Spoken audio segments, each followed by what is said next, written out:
Welcome to a brand new wave, drowning out the noise that's tame. Liberty whispers through the brave, breaking free from every chain. Nullify the rules they crave, crypto beats that pave the way. Anarchy with minds that's safe, algorithms new dawn today. Out of bounds and out of sight, building futures pure and bright. Escape the grip and win the fight. Welcome into the legacy ride. Beyond control we take a stand, casting off the iron brand. Freedom flowing through our hands, revolution's our command. Decentralize the way we plan, all together we expand. Breaking shackles for the clan, in this journey we're on pan. Out of bounds and out of sight, building futures pure and bright. Escape the grip and win the fight. Welcome into the legacy ride.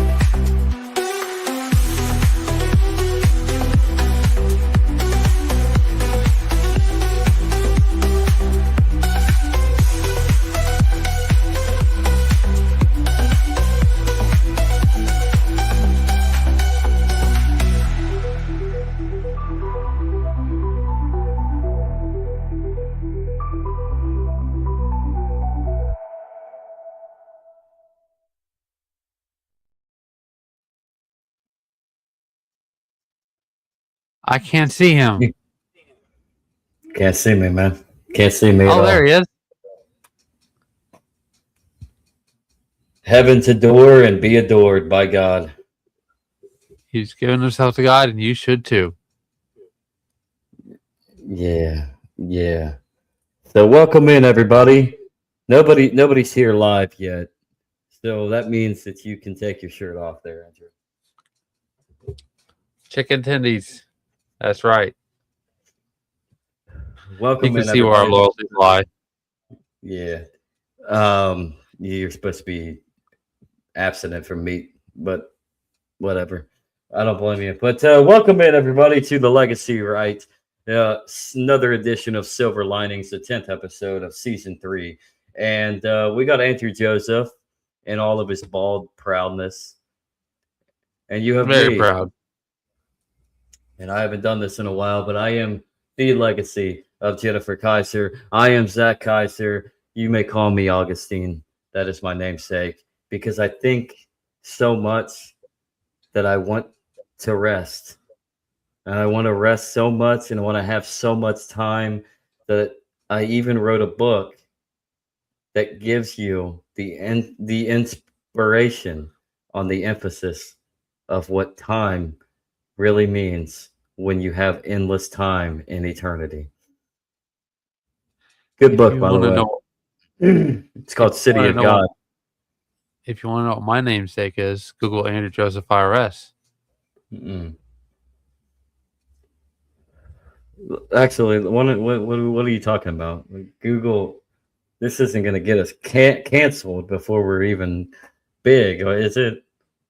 Well, you know, go ahead and talk. It'll get canceled, but not in the way you're expecting. Was this like some guy that went postal at an IRS facility or something? What are you talking about? No, it just went on a nice little flight. He's a Sky King before Sky King was a thing. Check out that episode. It was a good episode. Oh, so was that when... So what you're saying is your namesake is somebody that flew a biplane into an IRS building. I'm not implying that. That's why I'm saying Google it. If you want to know more about Andrew Joseph, this Andrew Joseph, just type in Andrew Joseph in Google IRS. What happened at the IRS with Andrew Joseph? Make it a question. Yeah. But I guess since we got two tuning in now.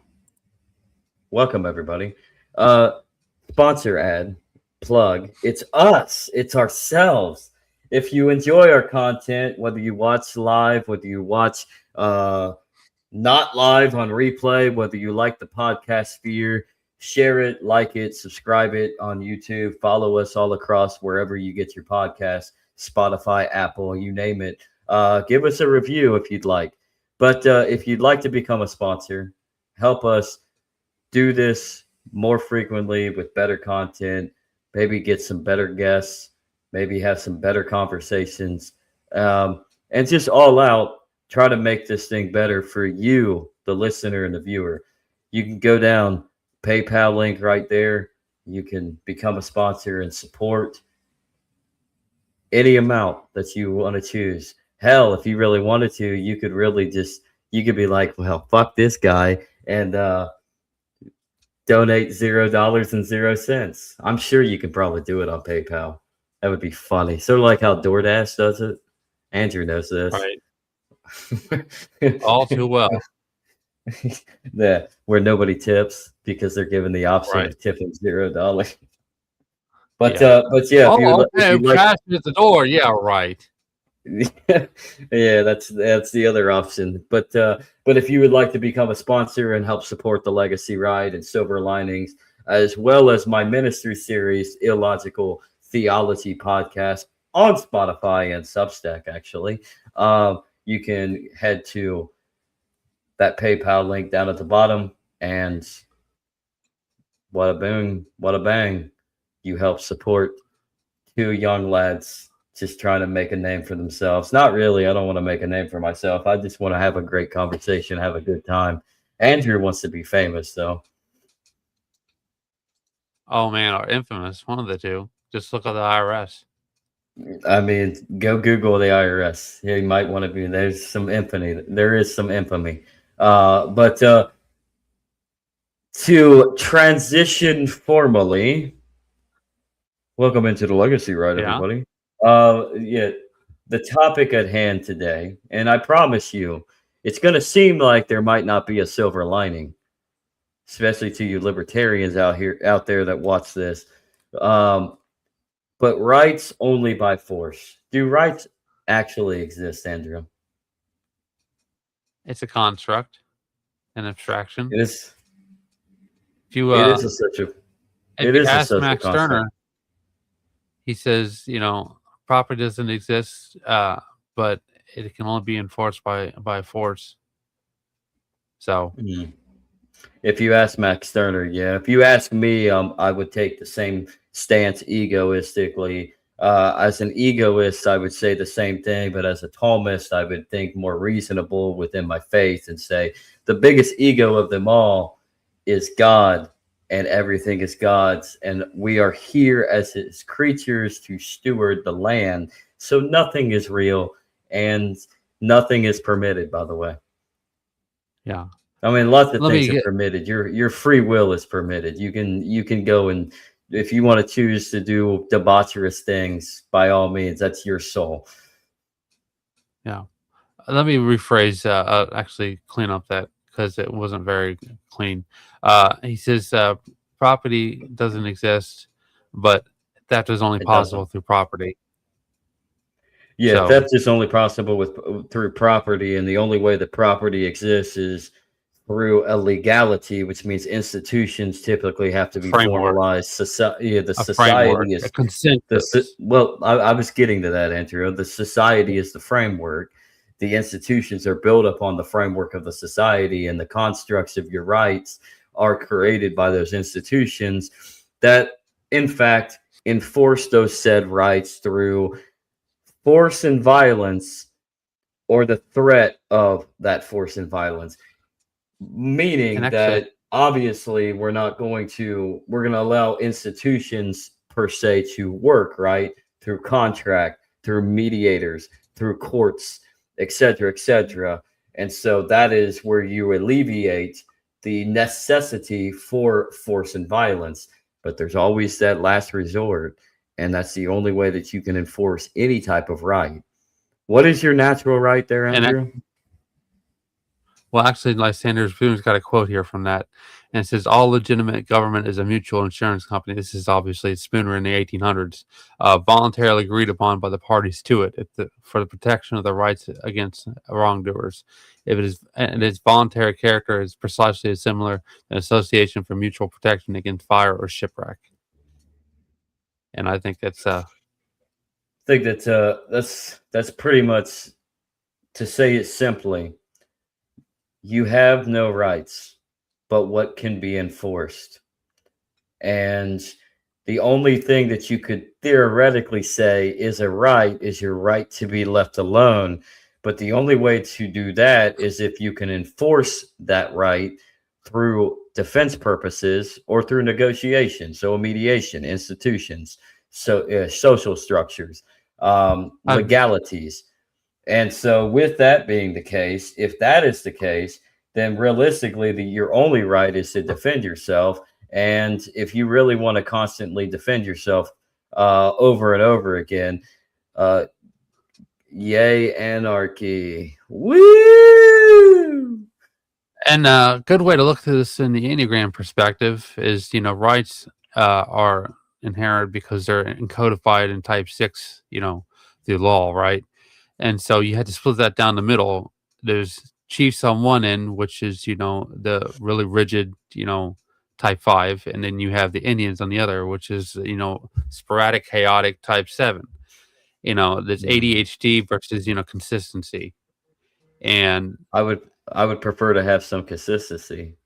I would yeah, prefer that people, in my opinion, get the fallacy, like libertarians, right? Libertarians and ANCAPs and like get the fallacy of what you think judges is and what you think your interpretation of what Romans 13 means, and get that out of your brain for real, and understand what Romans 13 is really speaking of, what Paul is really speaking about, and then understand what exactly the society was in the land of Canaan during the days of the judges for the Israelites. Do you really want to do as you please? Like, really? Like, everything is based, like everything that you try to enforce and protect and do, and like it's based in a relative. Like, do you really want moral relativity? Because if you want a moral relative society, which is basically where we're at now, because we are in a state of lawlessness, anarchy, because that's how your government operates. Your government makes laws that infringes upon individuals that are law abiding, putting them in a state of fear and allowing criminals to run wild because they're laws that cannot be enforced. Meanwhile, they enforce laws that are minuscule on the books that they have added as a revenue builder for themselves.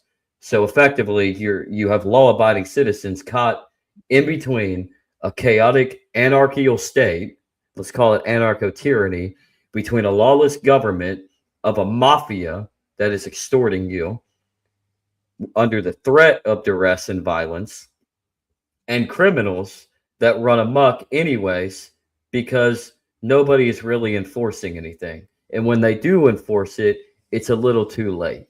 And that's just how society's set up anyways. Like, how can you enforce a crime by preventing it when in reality you can only investigate it and then find who the perpetrator is? That's reality. You want to be in a society that prevents it? You want to live in a totalitarian surveillance state, technocratic, with Neuralinks all over the place and Palantir running everything? and this kind of feeds into something I was talking about on X a little while ago, comparing the Soviet Union to the United States, right? Uh, Both of them, are rigid laws. Both of them have a law structure, right? And Type 6 is Mhm. really driven by, reducing risk by, creating structures through the law. That's how they operate. In the Yeah. Soviet Union, there were more chiefs than Indians, and so because they were so rigid, they couldn't adapt, and that's why their system failed. In the United States, we're more Indian than chief. You can tell, like back, during the 1990s and stuff like that. Like with Waco, they were talking about how there's only so many police officers here. There's so many Indians. There's so many people. We have to intimidate them so that they stay in line. You can see that in today's society, the cost of that mind frame, and the fact that we have so many prisons, and it costs so much to keep people in prison. Because they're so out of line and they're so chaotic. They're so enthusiastic. They're such party people. Drugs and alcohol and all that and stuff like that. Stuff that really isn't that big a deal in the bigger picture of things. I mean, it's a big deal. It is a big a deal for your soul, but yeah, I get what you're saying. Yeah, what I'm saying is, they make it more of an issue than they instigate it, and they give momentum to it by reacting to it. But anyways, the way that our system operates is we have to pay more in taxes, which means, there's the freedom to do things, but the gap between our ability to pay for it and the ability for it to continually to exist is leading us to the same kind of destruction that happened in the Soviet Union. It's just in the opposite direction. And that's lawlessness. Yeah. That's lawlessness creating more lawlessness. That's chaos. It's a nice idea in theory, but it doesn't work in practice. Either way, it's gonna fail. Type 6 is destined to fail in that way. It's a projection, and it doesn't match reality. It's divergence. Speaking of lawlessness and injustice, and how forces of authorities absent of real authority, and which is justice and mercy in the eyes of God, and truly a picture into the idea of why rights do not actually exist unless you can, defend them and enforce them. And by enforcing them, you're actually going to take someone else's rights away anyways. You have a video there, Andrew, and you said Soviet Union, but I think these guys are more brutal. Yeah, this is a trade-off, and Turkey didn't exist. Well, Turkey now, but Ottoman Empire then. Well, the Ottoman Empire was beyond just Turkey. Asia Minor, Ionia. But should we talk about what they did to the Armenians? I mean, we can maybe in another episode. It's a little. Yeah. Let's just put it this way, everybody. The Armenian genocide, though there are certain factions within this world that would deny it, including our greatest ally, the Armenian genocide wasn't just one segment at the end of a declining empire during the most chaotic event to start the 20th century, being World War I. The Armenian genocide was a causal effect of multiple mass murder sprees spanning all the way back to the Middle Ages, because they were Christian. Islam's of Satan. What are you checking? I'm just to make sure they don't speak. It's been a little while since they don't. I just want to make sure they didn't discuss that in this video. Oh, if they do, they do. But anyways, let's put this video on. All right. Bore everybody with your baldness. And I mean, it is very, very annoying sometimes being bald like this. So, are we ready? Let's go. The year is 1453, Inside the convent of St. Theodosia in Constantinople, 47 nuns kneel in prayer as cannon fire shakes the ancient walls. They've been praying for 72 hours straight. Outside, the greatest siege in medieval history reaches its climax. But these women aren't just praying for salvation, they're preparing for something far worse than death. What happened to them in the next 3 days would be recorded by multiple eyewitnesses, yet their story, and the stories of thousands of Christian nuns across 6 centuries of Ottoman rule, remains one of history's most misunderstood chapters. Not because the evidence doesn't exist, but because the truth is far more complex than anyone wants to admit. See, when empires collide with faith, when conquest meets conviction, the first casualties are always the most vulnerable. And in the Ottoman Empire's 600-year relationship with Christianity, no group was more vulnerable, or more symbolic, than the women who had devoted their lives to God. But here's what makes this story different from every other tale of conquest you've heard. The Ottoman Empire didn't just conquer Christian lands, it absorbed them, it ruled them for centuries. And that means we're not talking about a single moment of violence, we're talking about a system, a structure, a 600-year relationship between Islamic rulers and Christian holy women that shifted, evolved, and yes, sometimes exploded into unimaginable horror. To understand what really happened, we need to start not with the nuns. That's the sound of an American oil company hard at work. Want to be a part of it? Listen up. Hello. But with the empire itself. Because the Ottoman Empire wasn't like any other Muslim power in history. By 1453, it had already conquered vast Christian territories across Anatolia and the Balkans. But unlike previous Islamic conquerors, who often forced immediate conversion, the Ottomans had developed something unique, the millet system. Think of it like this. Instead of destroying every church and converting every Christian, the Ottomans essentially said, keep your faith, keep your churches, keep your laws, but pay us for the privilege. Christians became dhimmi, protected peoples. They paid a special tax called jizya, faced legal restrictions, couldn't build new churches without permission, and their testimony in court was worth less than a Muslim's. But, and this is crucial, they could practice their religion. Now you might wonder, where do nuns fit into this system? Christian convents fell under the Greek Orthodox Patriarchate or the Armenian Church, depending on their denomination. These religious authorities, appointed by the Sultan himself, had jurisdiction over Christian religious institutions. In theory, this meant protection. In practice, well, that depended entirely on when and where you lived. Because here's what the simplified histories don't tell you. The Ottoman Empire of 1453 was radically different from the Ottoman Empire of 1853 or 1915. What started as a confident, expanding empire that could afford to be relatively tolerant became, over centuries, a declining power desperately trying to hold itself together. And as that transformation happened, the fate of Christian religious women transformed with it.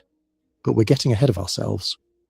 Let's return to Constantinople, May 29th, 1453. The city that had stood for over 1,000 years as the center of Christian Byzantine power is about to fall.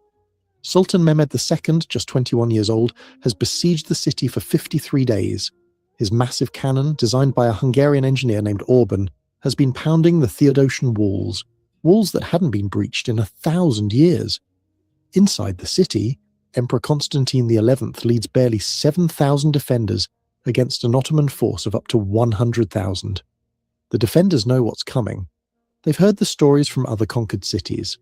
According to the customs of medieval warfare, customs followed by Christians and Muslims alike, a city that refused to surrender could be looted for 3 days. Everything and everyone inside became the property of the victors. At 1 a.m. on May 29th, the final assault begins. By dawn, Ottoman forces have breached the outer walls. Emperor Constantine XI dies fighting on the ramparts, his body never conclusively identified. And then, as the sun rises over the Bosphorus, Ottoman soldiers pour into the city. Leonard of Chios, an Italian archbishop who was actually there, trapped in the city during the siege, wrote his account just months later. His words, preserved in Latin, are difficult to read even today. The enraged Turkish soldiers gave no quarter. When they had massacred, and there was no longer any resistance, they were intent on pillage and roamed through the town stealing, disrobing, pillaging, killing, raping, taking captive men, women, children, monks, priests, people of all sorts and conditions. But it's what he writes next that brings us to our specific focus. The nuns left behind, even those who were obviously such, were disgraced with foul debaucheries. Meanwhile, at the convent of St. Theodosia, remember those 47 nuns we mentioned? According to multiple Byzantine sources, they had barricaded themselves in their chapel. When Ottoman soldiers broke through, the nuns were still at prayer. What happened next varies depending on which account you read. Some say they were killed immediately, others suggest a fate worse than death. The Venetian physician Niccolo Barbaro, who kept a detailed diary of the siege, noted that throughout the city, the Turks made a great slaughter of Christians. But here's where the story takes an unexpected turn, one that shows just how complex Ottoman-Christian relations would become.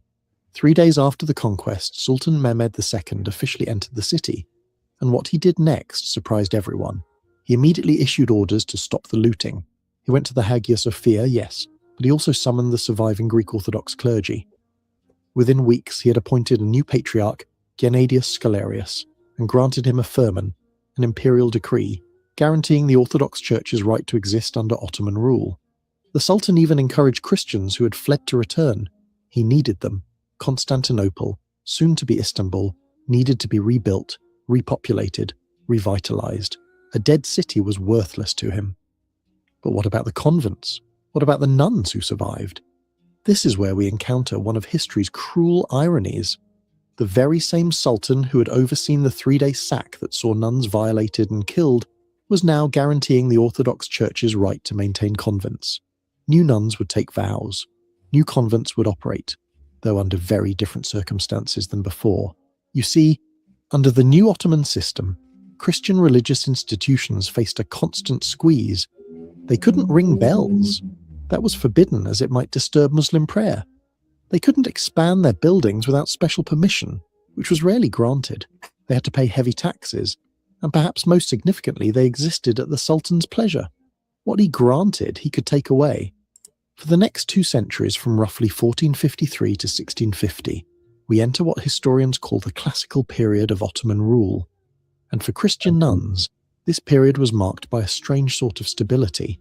The millet system functioned like a series of parallel societies. When I say their rights, Muslims lived under Islamic law. Christians lived under their own religious law for personal matters. But you see what I mean? Rights are a privilege depending on who the beholder is.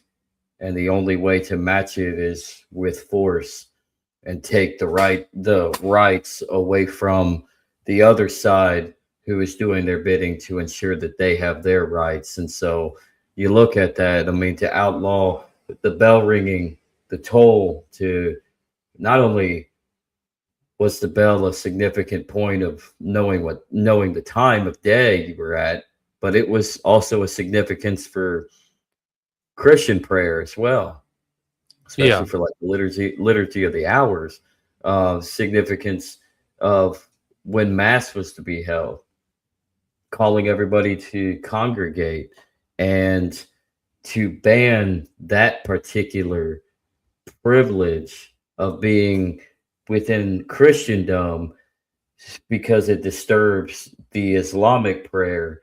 That just goes to show you rights do not exist unless they are enforced upon. And the only way to enforce rights is to infringe upon the so-called rights of another person. That's why you have second class. That's why we live in a society today, in our secular society, where we have the immigration, the migration issue, the illegal immigration issue, that worker. I mean, one side needs it because it reflects their power and their control, because it's cheap labor. And then the other side doesn't, because it's a reflection of them losing their hold. But in all scope of things, the powers that be use certain parameters of enforcement to ensure and incentivize their rights. And if you get in the way, this kind of reflects, like I said about the Enneagram earlier stuff. Sorry, my signal dropped. This kind of reflects the Enneagram stuff I was talking about before. This is 6.7, the buddy, is that we have, strict rules, but you have your freedom to do this. We can be pals, we can get along kind of thing. Mm-hmm. And this kind of feeds, this is like the United States. You have rights, but they're at our expense. Yeah. Carry on. You want to get back into it? Carry on. Okay. Marriage, divorce, inheritance, but under Ottoman law for everything else. Jews had their own millet. Even different Christian denominations, Greek Orthodox, Armenian, Catholic, had separate millets. For convents, this meant they were technically under the protection of their patriarch, who was himself under the protection and control of the Sultan. It was protection, but protection with a price. Let me give you a specific example that shows how this worked in practice. In 1540, the convent of Our Lady of Tinos, on the Greek island of Tinos, faced a crisis. Local Ottoman officials were demanding extra taxes beyond what the law required, a practice called bid'ah. The abbess, whose name history records simply as Martha, couldn't pay. The local officials threatened to convert the convent into a mosque. But here's where the system actually worked as intended. Abbess Martha travelled to Constantinople, a dangerous journey for a Christian nun, and appealed directly to the Patriarch. The Patriarch, in turn, appealed to the Grand Vizier, and surprisingly, the Grand Vizier ruled in the convent's favour. The local officials were reprimanded, the excessive taxes were returned, and the convent continued to operate. This story, documented in Ottoman tax records that survive in the Turkish archives, shows us something important. The system, when it worked, actually did protect Christian religious institutions. But, and this is a massive but, it only worked when the empire was strong, confident, and stable. Because here's what those Ottoman tax records also show us. For every convent like Tinos that successfully appealed for justice, there were others that simply disappeared from the records. One year they're paying taxes, the next year nothing. What happened to them? Were they abandoned as Christian populations declined? Were they seized by local officials? Were their nuns forced to flee? Or worse? The records don't tell us, they just show absence where once there was presence. And this pattern, protection in theory, vulnerability in practice, would define the experience of Christian nuns under Ottoman rule for centuries. When the empire was strong, the protection was real. When the empire was weak, or when local officials were corrupt, or when wars broke out, that protection could evaporate instantly. Which brings us to a period when that protection didn't just evaporate, it turned into something far darker. By the late 1600s, the Ottoman Empire was no longer the confident, expanding power it had been. The failed siege of Vienna in 1683 marked the beginning of a long, slow decline. And as the empire weakened, its relationship with its Christian subjects began to change in fundamental ways. The first sign of trouble came in the form of the Janissaries. Originally, the Janissaries were elite soldiers, taken as children from Christian families through the Devshirme system, converted to Islam, and trained as the Sultan's personal guard. But by the late 1600s, they had become a power unto themselves, corrupt, violent, and increasingly hostile to Christians. In 1703, in what became known as the Edirne event, a group of Janissaries attacked the convent of St. Catherine near Edirne. The surviving records found in the Patriarchate's archives in Istanbul describe how 23 nuns were violated and dispersed. The Patriarch protested to the Sultan. The Sultan issued a stern decree condemning the attack, and nothing happened to the perpetrators. This became the new pattern: attack, protest, decree, no consequences. But why were convents specifically targeted? Think about what a convent represented in this context. These were communities of women living without male protection, often with some wealth from donations and land holdings, and they were symbols of Christianity's continued presence in Islamic lands. In times of tension, they were obvious targets. The 1700s saw this pattern repeat across the empire. The convent of the Transfiguration in Anatolia, destroyed in 1721, its nuns scattered.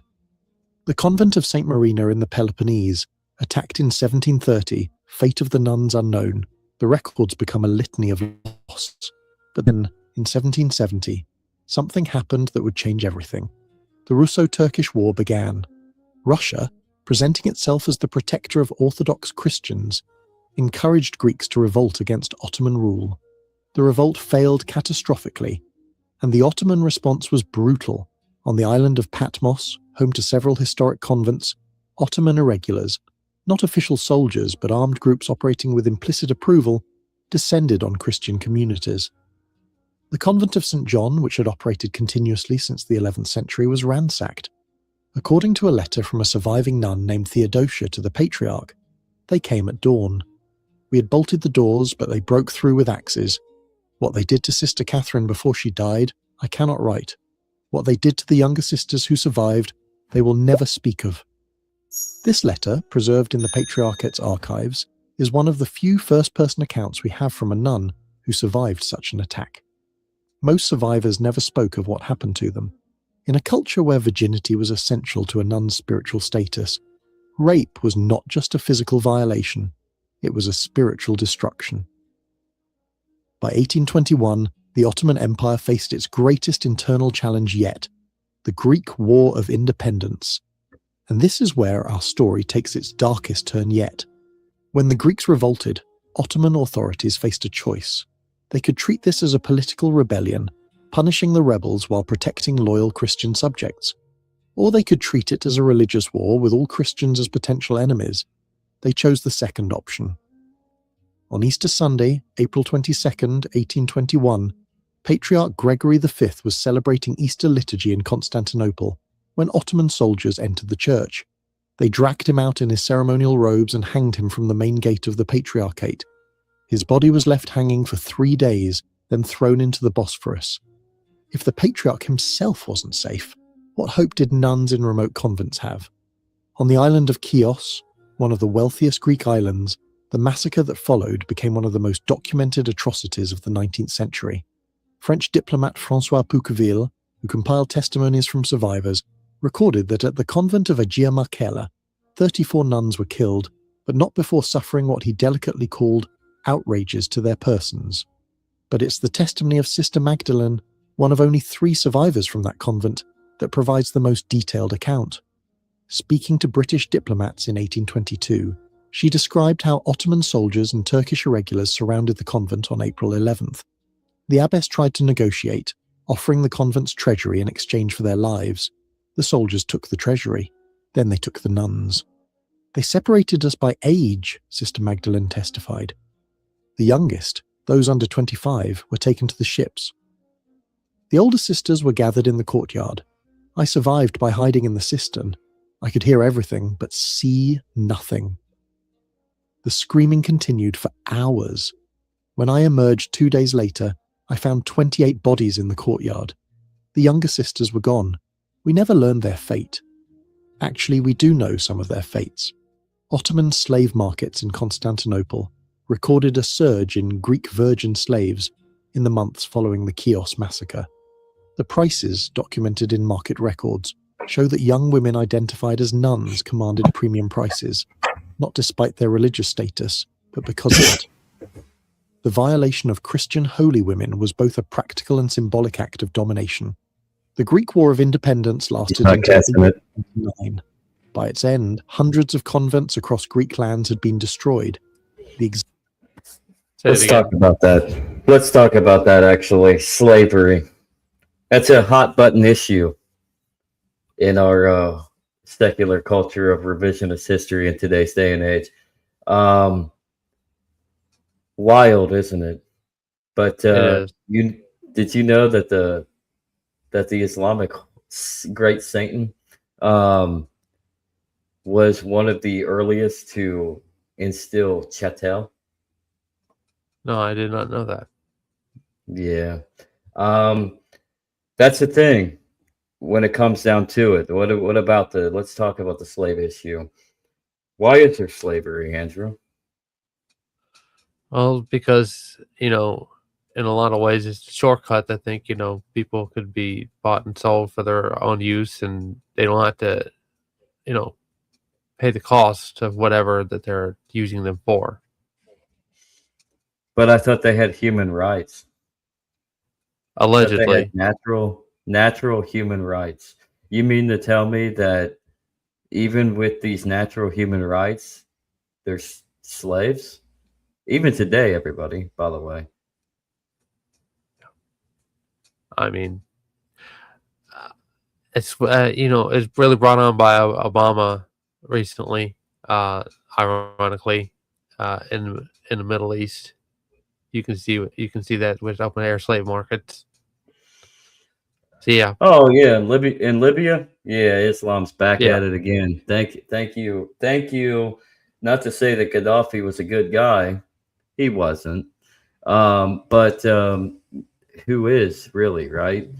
The fact is there was structure there, and removing him and causing a power vacuum caused these Islamists, and we're not going to call they're fundamentalists.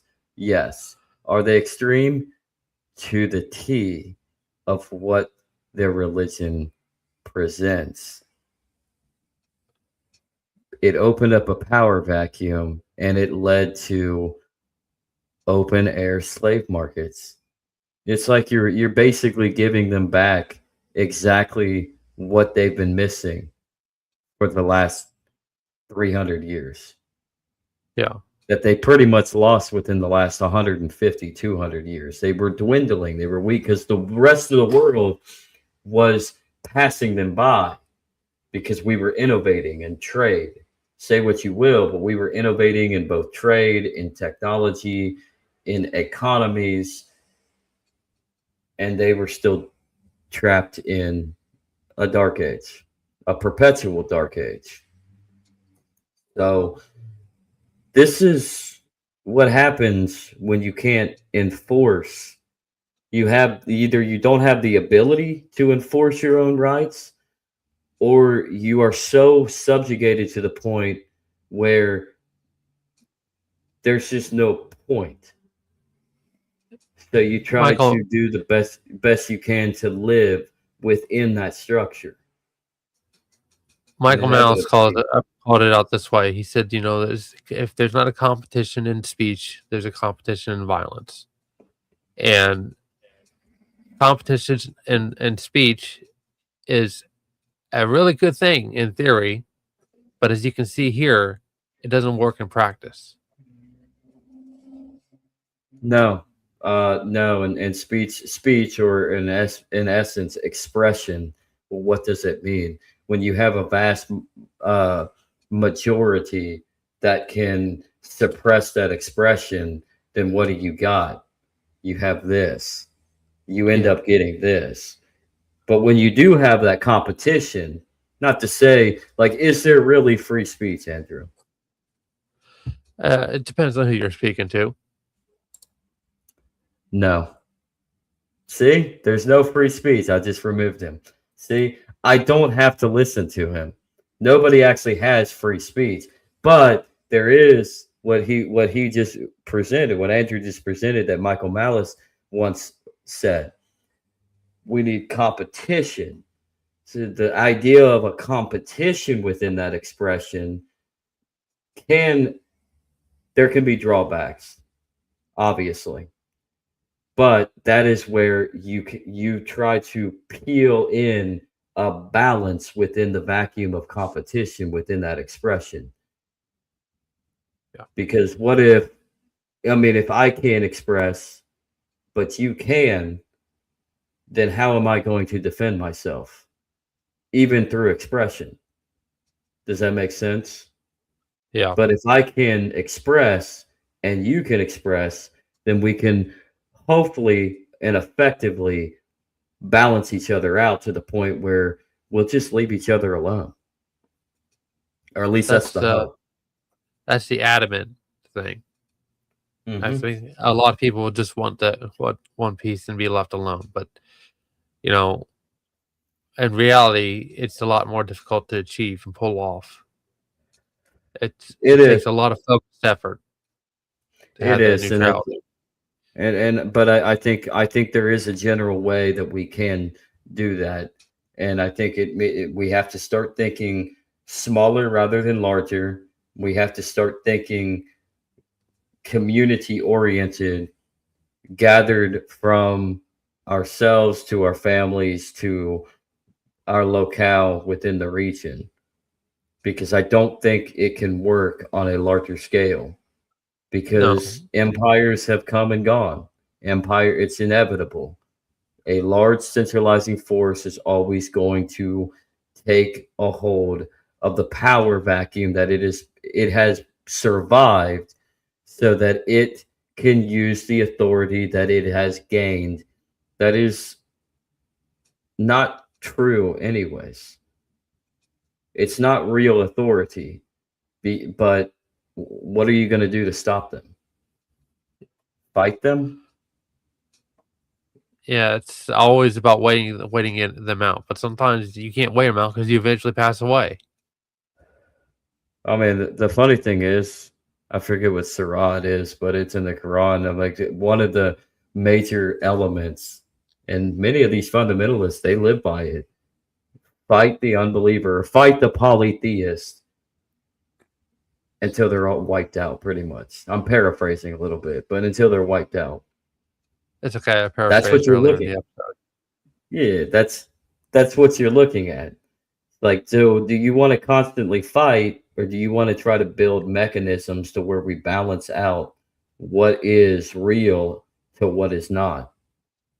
Yeah. It's good to have structure and consistency, but it's also good to build something in cooperative competition with each other, so that we're balancing each other out, so we don't necessarily have to always be at odds with one another.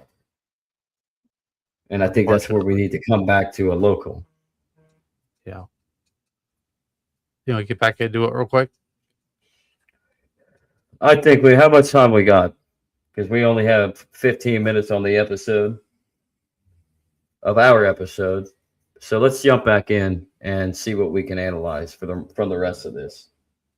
Yeah. Sorry, my signal dropped. But did you say yeah? Yeah. Okay. Exact number of nuns killed, enslaved, or forced to convert to Islam will never be known.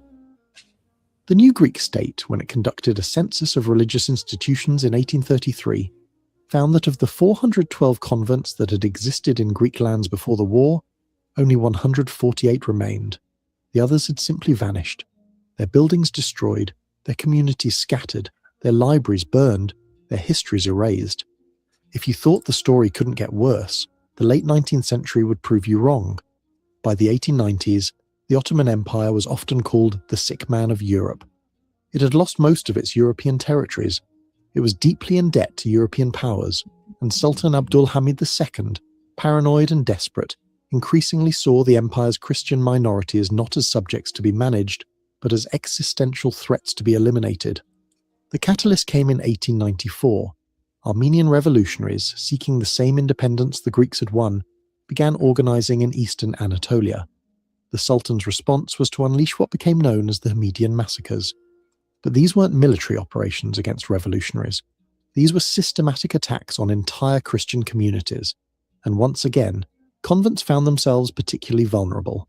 The French diplomat Paul Cambon, reporting from the town of Erzurum in November 1895, described what he found at I got the a convent funny of the one for Holy y'all. Mother. I got a funny one for y'all. So do a little dance while I look for it there, Andrew. Check out my chicken titties.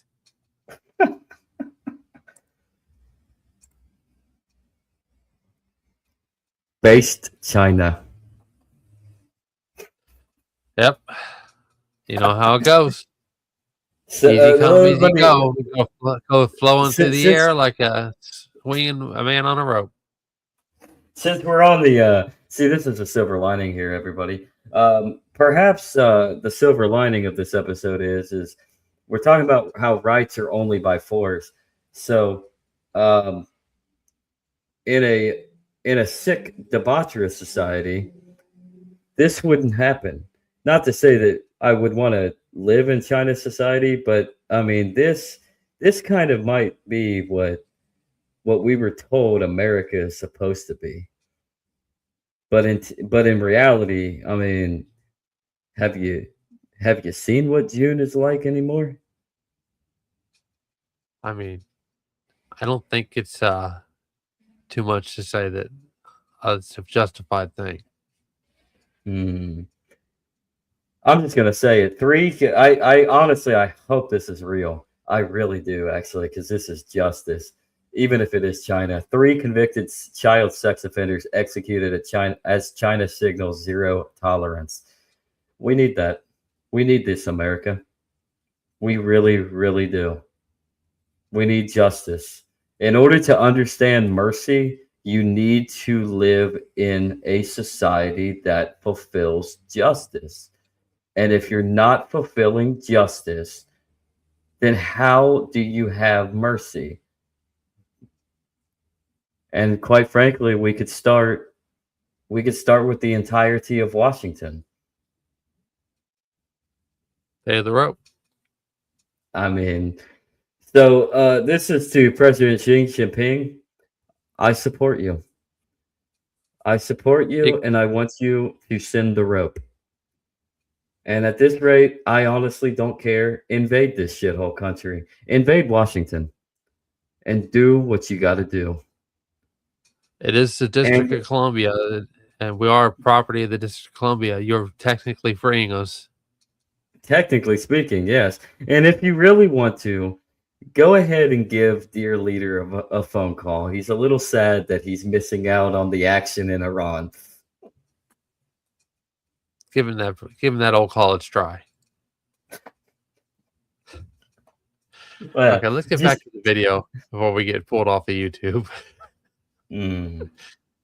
Like and subscribe, everybody. But it is a charnel house. In the chapel, we counted 43 bodies, all women, all in religious dress. The altar had been deliberately defiled. The youngest victim appeared to be no more than 14, still clutching her prayer book. The eldest, the abbess we were told, had been crucified against the iconostasis.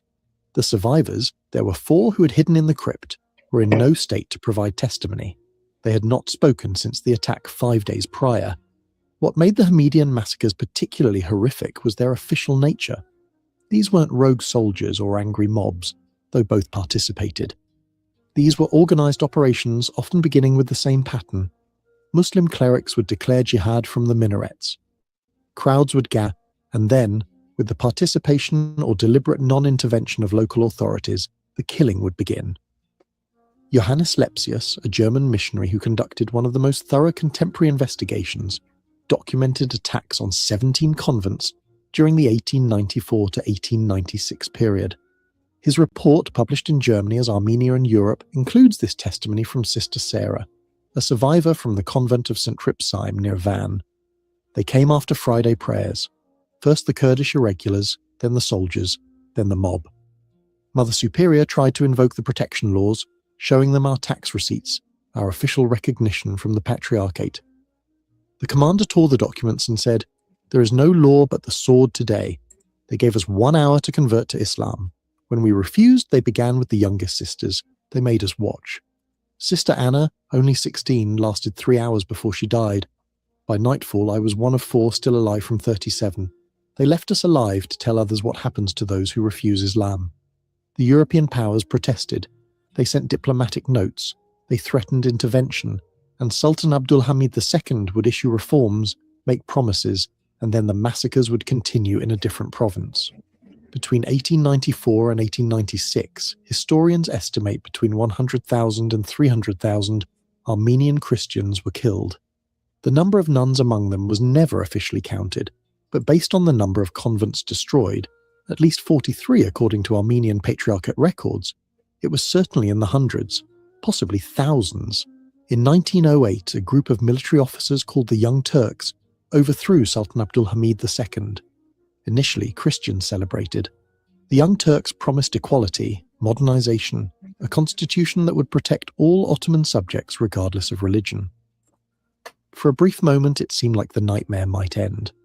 That hope died in 1913 when the most radical faction of the Young Turks, the Committee of Union and Progress Cup, seized power in a coup. Their leaders, Enver Pasha, Talat Pasha and Jamal Pasha, had a different vision for the empire's future, a vision that didn't include Christians. World War I gave them their opportunity. Using the war as cover, claiming that Christians were collaborating with Russia, they launched what historians now recognize as the first modern genocide, the Armenian Genocide of 1915 to 1916. But this wasn't the chaotic violence of previous massacres. This was systematic, bureaucratic, Welcome. efficient. The Cup created the special organization Teshkilat Mahsusa, unit specifically tasked with eliminating Christians. They used the telegraph system to I coordinate blame daylight deportations. savings time. They printed standardized forms for confiscating Christian property. They even had a bureaucratic euphemism for murder, deportation to the interior. For Christian nuns, this systematic approach meant something particularly horrific. The CUP didn't just want to kill them, they wanted to erase Armenian Christianity entirely, and that meant forcing nuns to become Muslims, to marry Muslim men, to bear Muslim children. Consul Leslie Davis, the American diplomat in Harput, reported in July 1915. At the convent of St. Catherine here in Harput, the authorities gave the nuns a choice: convert and marry Muslim men or join the deportation caravans. 38 chose deportation. I later found their bodies in a ravine 6 miles from the city. They had been stripped naked, presumably to search for hidden valuables. The specific mutilations inflicted upon them I cannot describe in an official document. But some testimonies are too important to leave vague. Aurora Mardiganian, a survivor who later wrote the memoir Ravished Armenia, described what she witnessed at a convent near Malatya. They crucified the old nuns. The young ones, those they found beautiful, they took for themselves. The Turkish officers chose first, then the Kurdish chiefs, then the soldiers. Those who survived this were sold in the markets.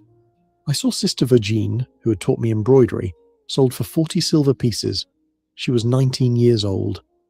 The systematic nature of the genocide meant that even conversion often wasn't enough to save Christian women. Armenian-American historian Vahakan Dadrian documented cases where converted nuns were still murdered because, as one Turkish officer explained in a German diplomatic cable, their conversion was not sincere, and their children would remember they were born Christian. By the end of 1916, the Armenian genocide had claimed between 800,000 and 1.2 million lives. The Assyrian Christian community lost over 250,000 people, and beginning in 1914, the Greek Orthodox Christians of Anatolia faced their own systematic extermination, with death tolls reaching up to 750,000 by 1923. I hate that I can't keep this a secret. I canceled all my food delivery subscriptions and upgraded to Cook Unity, and it's By 1922, the Ottoman Empire was breathing its last.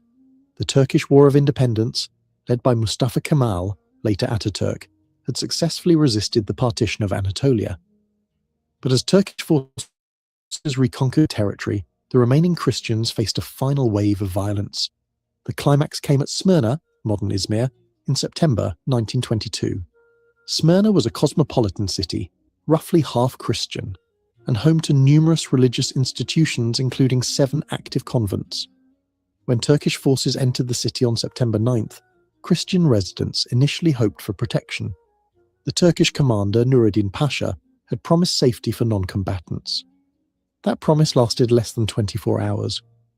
On September 10th, Turkish soldiers and irregulars began systematic looting of Christian quarters.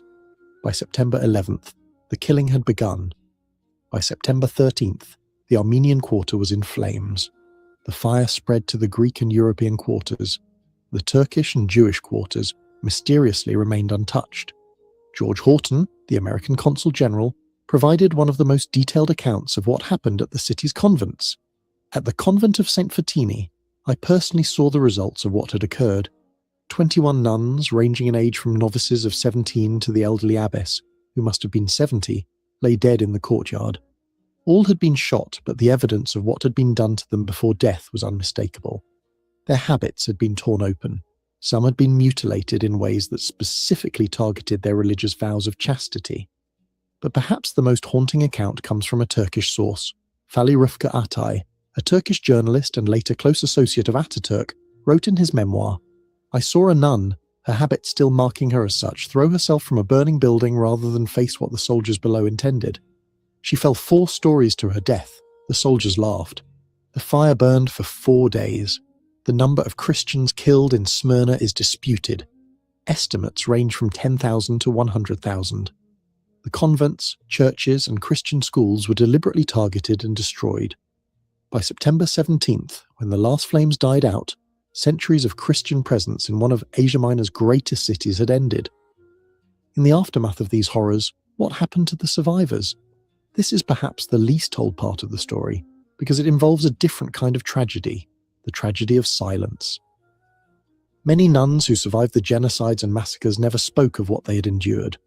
In Armenian survivor communities in France, the United States and South America, these women often lived on the margins, unable to return to religious life because of what had been done to them, unable to integrate into secular life because of what they had been.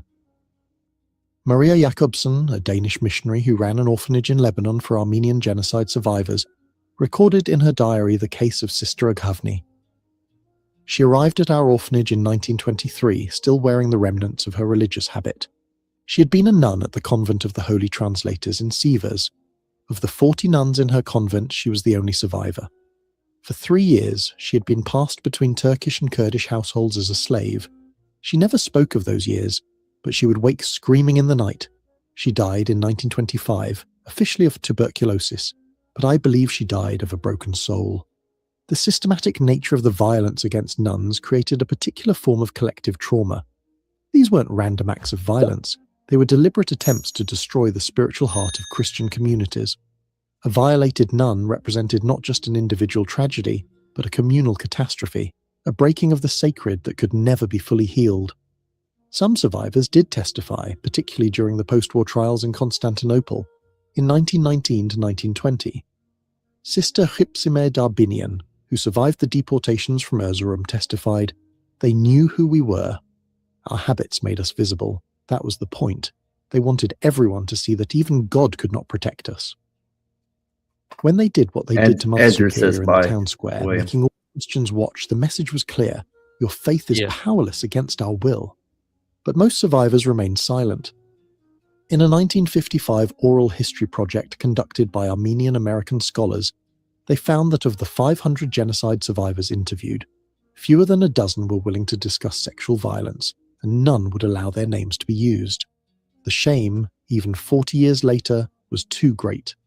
The final chapter of this story isn't one of violence, but of erasure. The Treaty of Lausanne, signed in 1923, included a population exchange between Greece and Turkey. Over 1 million Greek Orthodox Christians were forced to leave Anatolia, their home for over 2 millennia. Among them were the last remaining nuns from the few convents that had somehow survived. The convent of Panagia Soumela, perched high in the mountains above Trabzon, had operated continuously since 386 AD. It had survived Seljuk invasions, the conquest of Trabzon, centuries of Ottoman rule, and even the genocides, but it couldn't survive Lausanne. In August 1923, the last 17 nuns descended the mountain path for the final time. They carried with them what sacred objects they could hide. The ancient icon of the Virgin Mary, said to have been painted by St. Luke himself, was buried in a secret location, only retrieved and smuggled out years later. Sister Macrina, one of those last nuns, later wrote from Greece, "We left behind more than buildings. We left behind 15 centuries of prayers soaked into those stones.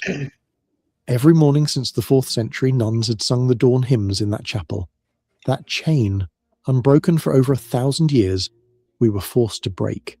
That, more than anything else they did to us, felt like defeat." The population exchange was presented as a humanitarian solution, a way to prevent future massacres by creating homogeneous nation-states.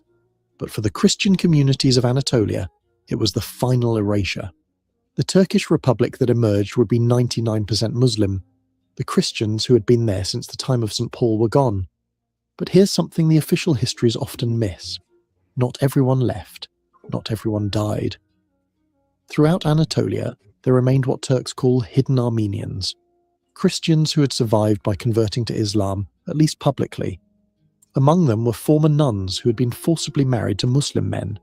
These women lived double lives. In public, they were Muslim wives and mothers. In private, some maintained their Christian faith, teaching their children Armenian prayers in whispers, keeping hidden icons, secretly baptizing their babies with saved holy water. Fethia Chetin's groundbreaking book, My Grandmother, revealed this hidden history when she discovered that her own Turkish Muslim grandmother was actually an Armenian Christian survivor. Her grandmother Seher had been Heranush Gadarian, taken from a death march at age 9. But Setin's research revealed something more. Her grandmother had been educated in a convent school and likely would have become a nun herself had the genocide not intervened. In the 2000s, as Turkey began to slightly open discussion of the genocide, more of these hidden stories emerged. In 2014, a woman in Diyarbakir revealed that her grandmother had been Sister Mariam from the convent of St. Sarkis. Forced to marry a Turkish officer at age 15, she had lived as Fatima for 70 years, but had secretly maintained her vows, never consummating the marriage after bearing one child, praying the Christian offices in silence every day until her death in 1987. How many such women were there? We'll never know. The silence was too complete, the fear too deep, the shame too overwhelming. Today, in what was once the heartland of Eastern Christianity, only a handful of functioning convents remain in Turkey. The convent of the Virgin Mary in Mardin still has 4 nuns. The monastery of Mor Gabriel, dating to 397 AD, maintains a small community. In Istanbul, a few Greek Orthodox convents continue, shadows of their former selves. But the physical absence of convents across Anatolia speaks louder than any historical account.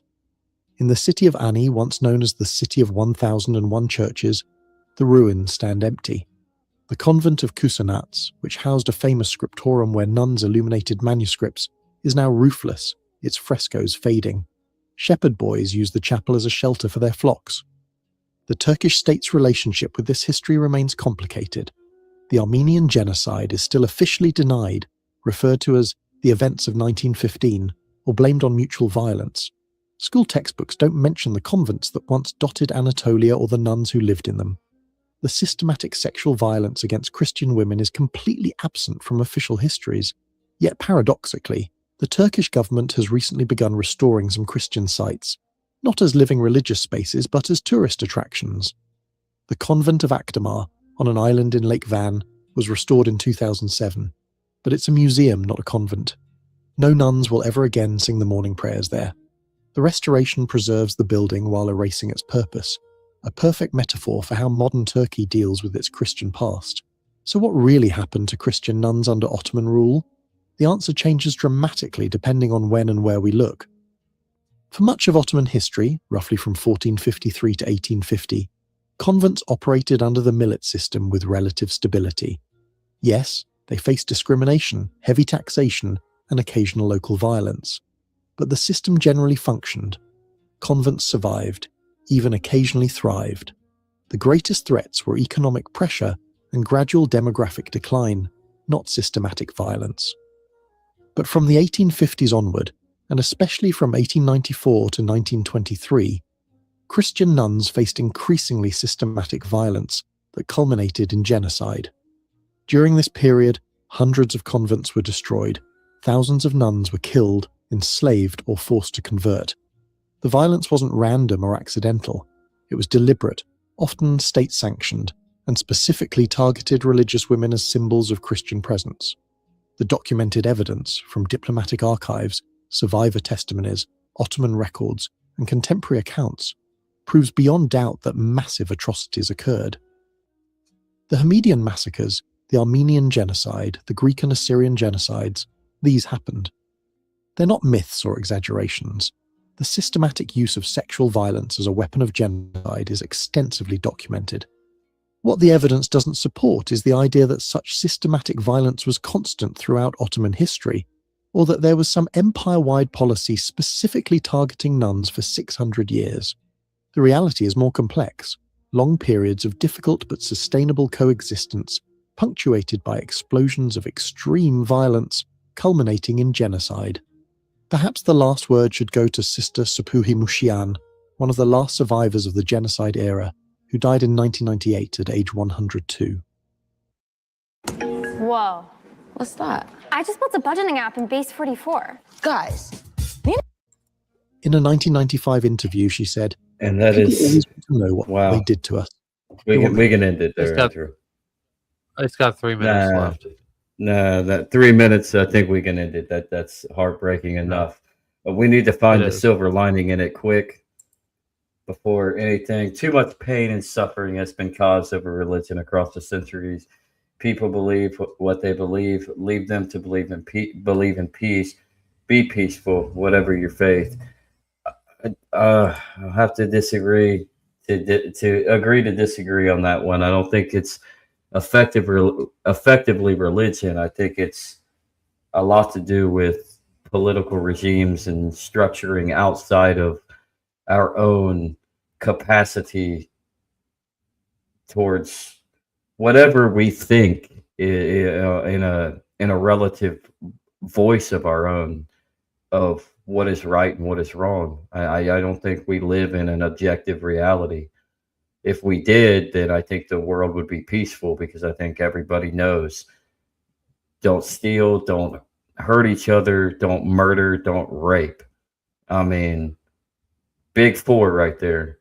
Um, and to be brutally honest, I mean, I'm going to be a little judgmental on Islam, but this is what Islam is. Islam is more political than religious, anyways.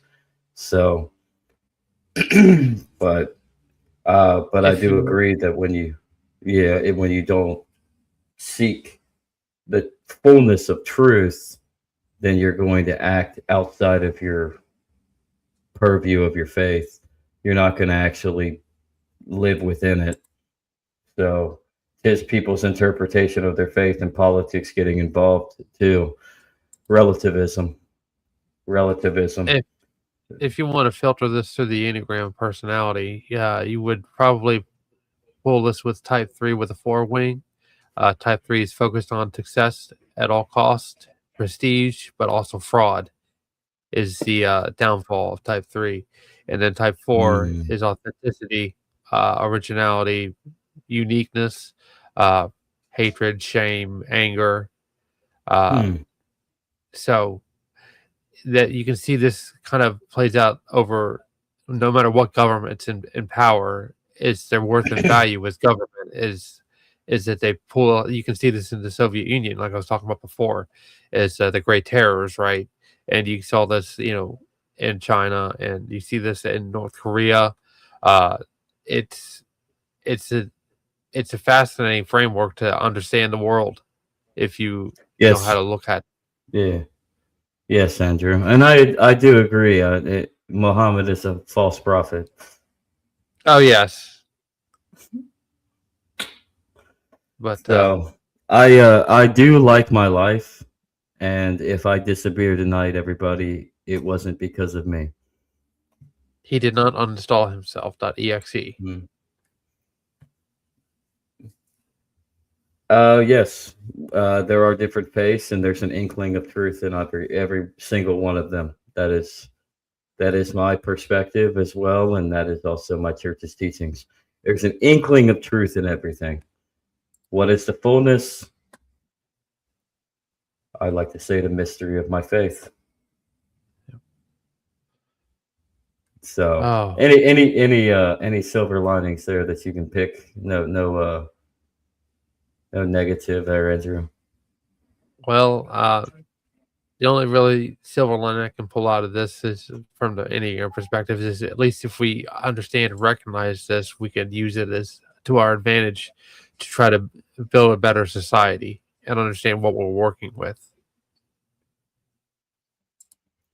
So by a psychological point, perhaps if we can understand what's ticking inside one's mind, we could figure this out. How do we go along with that? How do we do that? Well, I know I've seen on X before we talked about, ways like over in Europe, ways to fix how like the United Kingdom is falling apart. And you could Mm-hmm. use the Enneagram in this way is that if you can pack the courts with lawsuits and stuff like that, you can force a capitulation because if you're appealing to the law, you're either going to have a system where it becomes out of date because it can't be sustained, or it's such a significant divergence that it eventually capitulates and a correction comes into place. So you could use that as a guiding light to understand how we can make progress in a successful way in our society today. Katie has a. But with but with contrite heart and humble spirit, let us be received. That's from your favorite book there, Andrew. Favorite prophet. I see. Can you guess who it is? It starts with Please a D. enlighten me. Please. You're a fan of Daniel, right? I'm not sure he mean, but You're a fan of Daniel, right? the Muslim skeptic guy. The Muslim skeptic guy. Nah, bro. I don't know. The book of Daniel. Oh, I'm sorry. Yeah. But Well, we're with talking about contrite Islam, heart, so yeah. No, but with contrite heart and humble spirit, let us be received. Daniel 3, verse 39. Let that settle in for you. The only silver lining I see is that from history, we can learn about what not to do now and in the future. Yes! History likes to rhyme. It's kind of funny like that. And the problem is we allow it to continue to rhyme. It doesn't repeat because things are different. I mean, we can't completely mimic what goes on in the past, but what we can do is continue to go through the same cycle after the same cycle. So if we actually look to history and pull from the past, but don't live inside the past, we can actually learn something and learn not to make the same mistakes again and again and again like we have been. And we still are. We're still making the same mistakes. But unfortunately.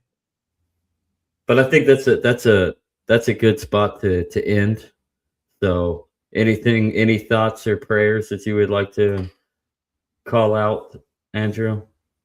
I just encourage people, if you really found that moving like I did, and I'm sure Zach did, pray for those people and their souls. Pray for their souls. Every last one of them.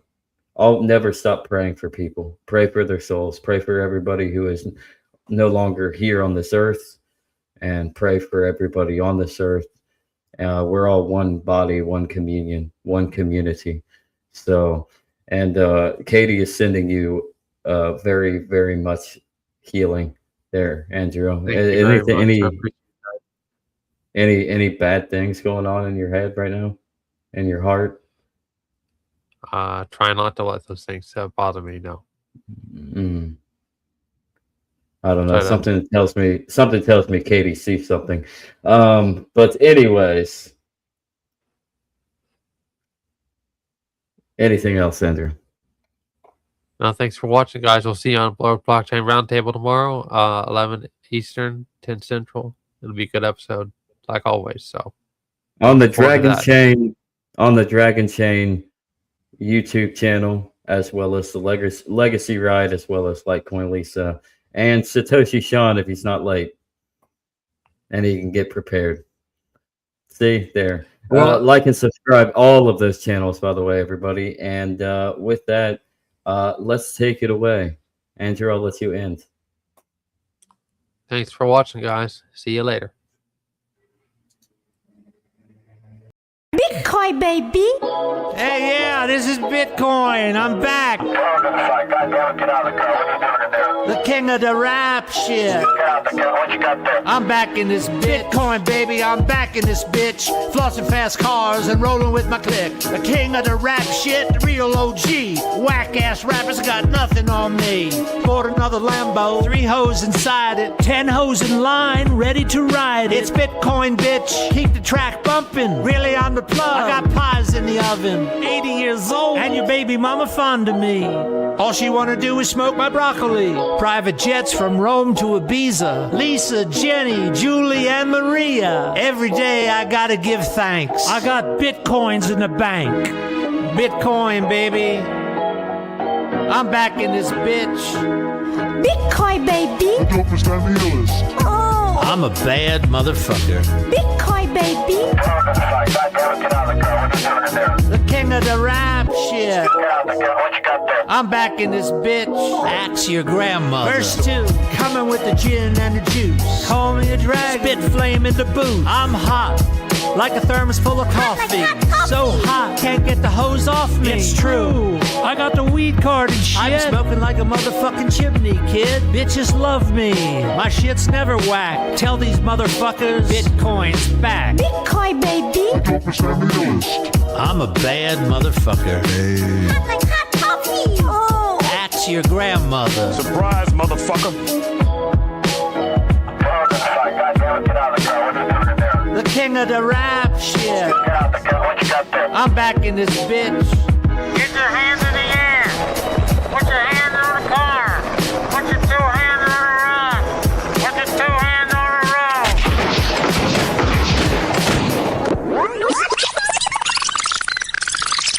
Bitcoin, baby.